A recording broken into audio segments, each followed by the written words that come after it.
Hey guys, welcome back to another video. This is the Roar ECA Hair Scramble main event, and my name is Ryder Sigety. I'm a Yamaha off-road factory support racer, and this was a really fun race, very rocky. I'm also here with my dad, Mike Sigety. Dad, say hello. Hey, you're not the boss of me. You can't tell me. Oh, hello. So, as you can see, I get off to a pretty good hole shot.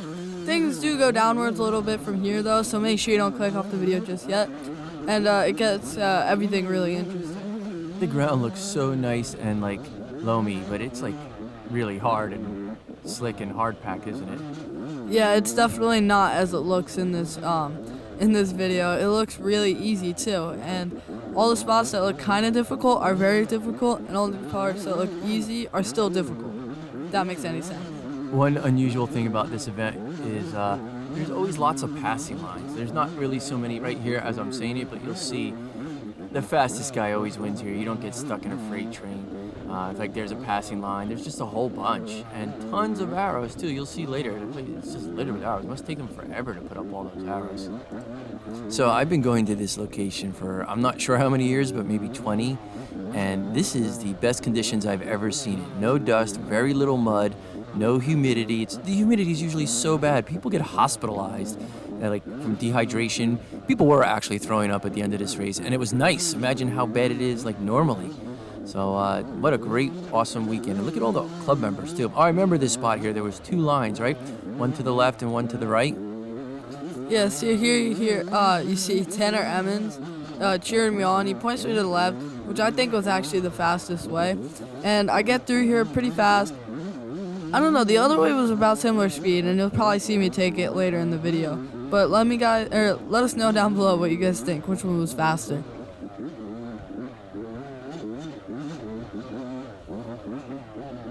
So how many races did you do this weekend, Ryder? Sorry. So I did 2 races this weekend total, and on Sunday I did an hour-and-a-half race. On Saturday I did my first 2 hour. But before we get... Wait. How long was your race Sunday? I'm gonna get back to that, but if you look at that, I fell down, and Carter Kuzmaluski, one of our great friends, he gets by me, and now I'm in second place. I barely didn't get past by third place. I'm not sure who it was, but I knew, like, I heard them coming, so I was just getting up as fast as I could. So now I gotta work to hopefully pass Carter and get back in the lead. And for how long my race was Sunday, it was my first ever 2-hour event. So I had like no clue how to budget myself, I'm not gonna lie. Like coming into this race, first lap, I don't know like what I'm doing here. I don't know if I should be pushing harder because I'm not gonna get tired, and I don't know if I should be like taking it easier because everyone else is taking it easy. I'm gonna get tired.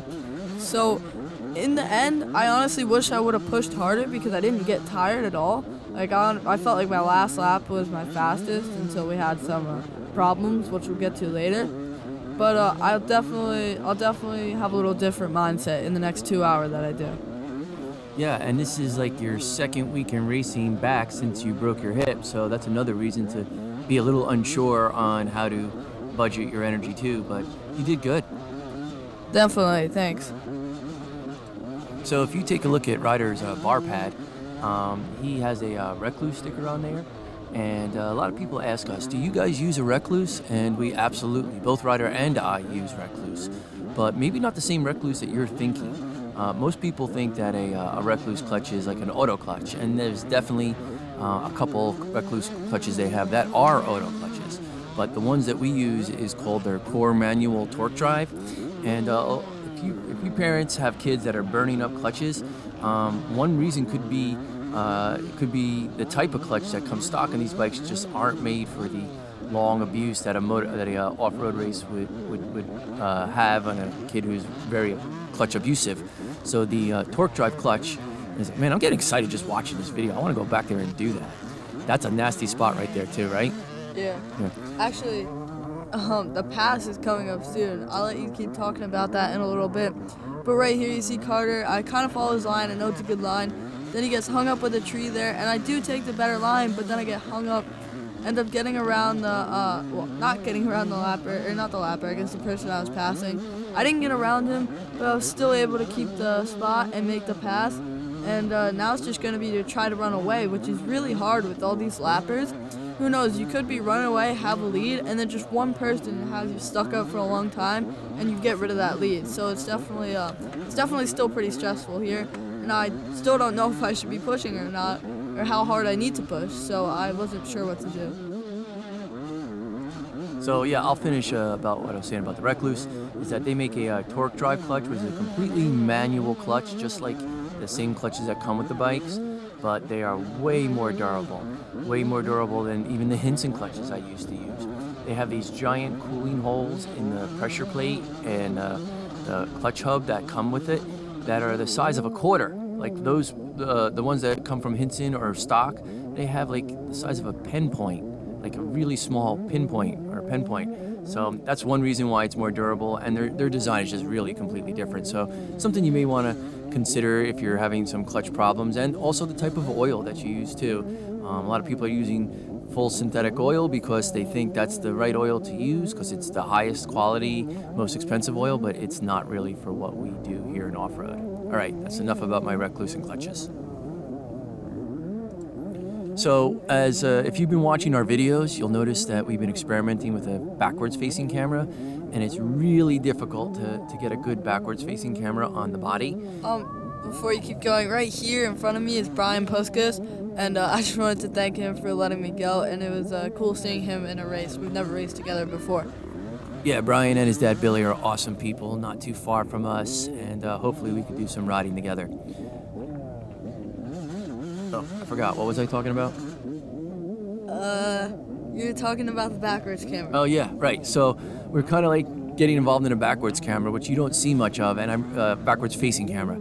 And I really love the footage, and it adds a tremendous amount of editing time and computer memory it's using. But the problem with the backwards camera is when he stands up and leans over the bike and turns his body horizontal, the camera's facing in the sky.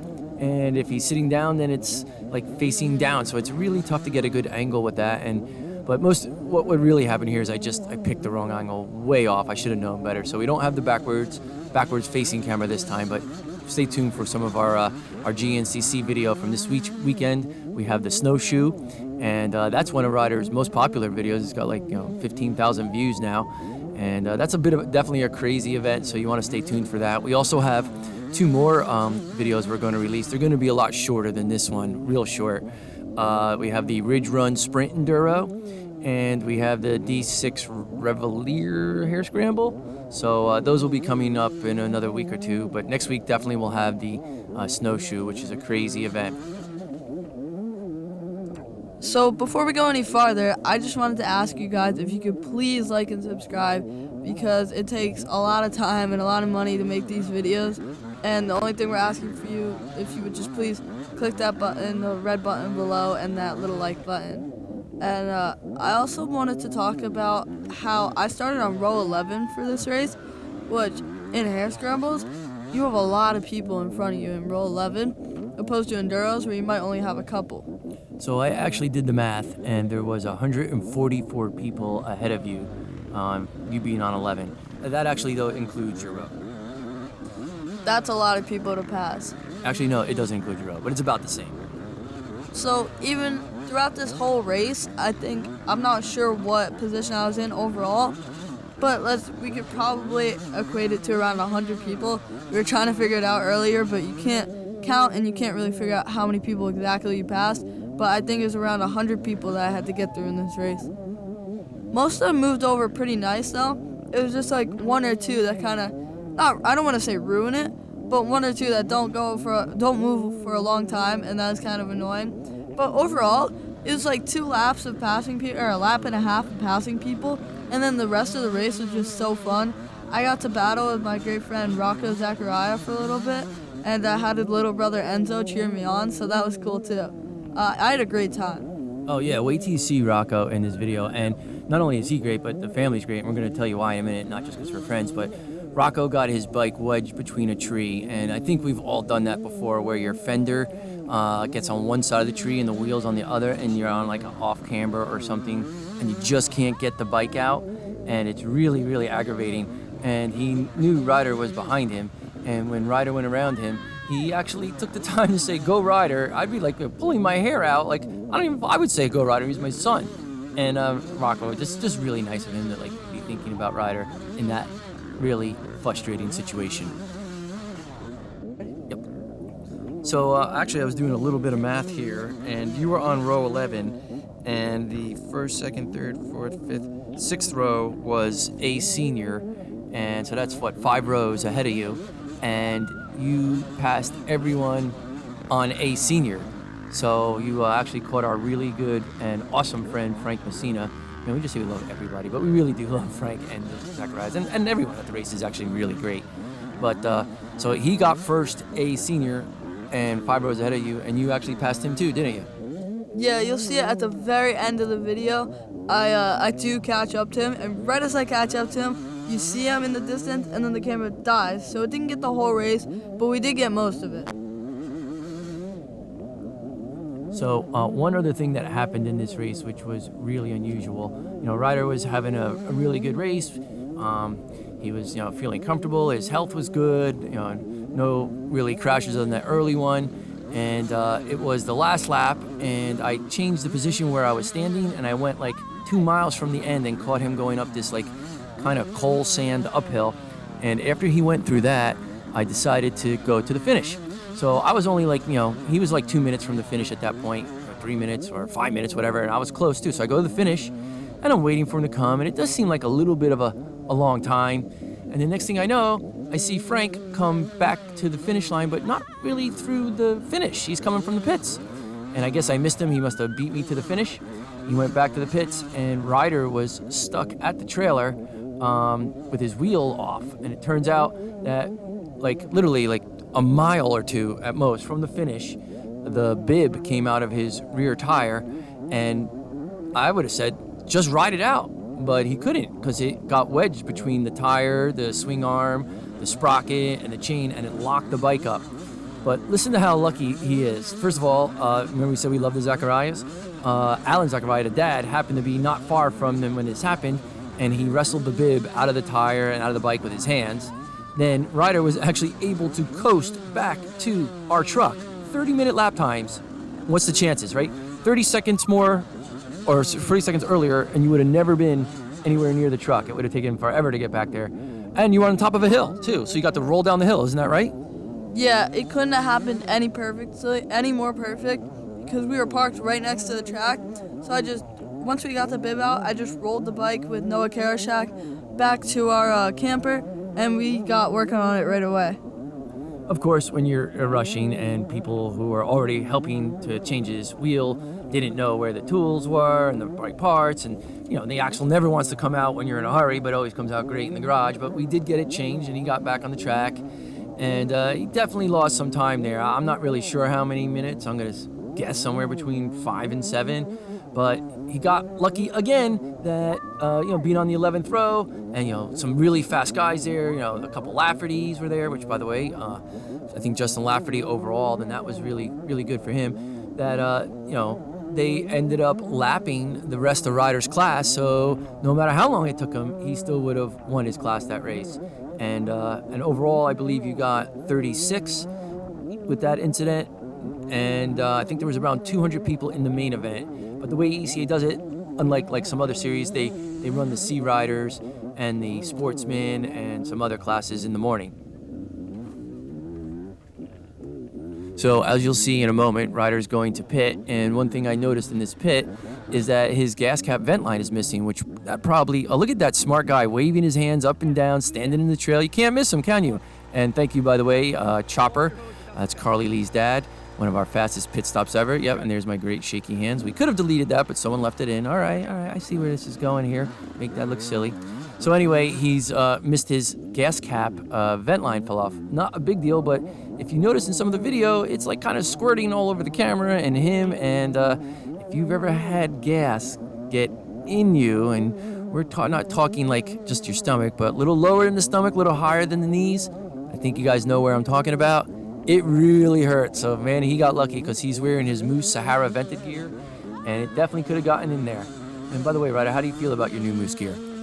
The new Moose gear is so cool. It all looks really, really nice. and it feels nice. It's really vented, and they even come with these certain lines. I think it's the Sahara line. Comes with this pre-cut hole, so if you have a tube like for water or hose or drinking, you can just run it through those pre-cut holes that aren't going to rip any further, and they look just really nice with the gear. That's right, they are reinforced holes. So here's a little bit of a funny story. Ryder, do you remember what I said to you when you asked how my race was? Kinda. Can you tell me again? No, you don't remember, because while I was racing, I was like, I can't wait till Ryder asks me how my race was, and I give him the typical kid response, which is, good. Like, I want to hear the race report, and all I get is, good. So when Ryder was going to ask me how my race was at the end of the race, I was going to say, good. But you know what? You never asked me. Sorry. That's all right. At least I didn't tell him I couldn't find you for my pit again. Well, I was there. It's not my fault that you're blind and a little bit old and you couldn't see me on the side of the track. I had your goggles ready, but maybe you just needed new goggles to see me with your goggles. That is true. I am blind, and I'm going deaf, and I'm losing my hair. So you got a pit for an old man. That was nice of that guy to let you go. So here's a little bit of a funny story. We do have a lot of Yamaha YZ85s, but we only have one 105. And Ryder wanted to race this both days. So I figured I'd try something a little different and hook my electric power washer up to the gray tank output of my motorhome. And if you don't know what the gray tank is, in your motorhome you have a gray tank and a black tank that hold the wastewater. The gray tank is supposed to be the sink in the shower, and the black water is the poop.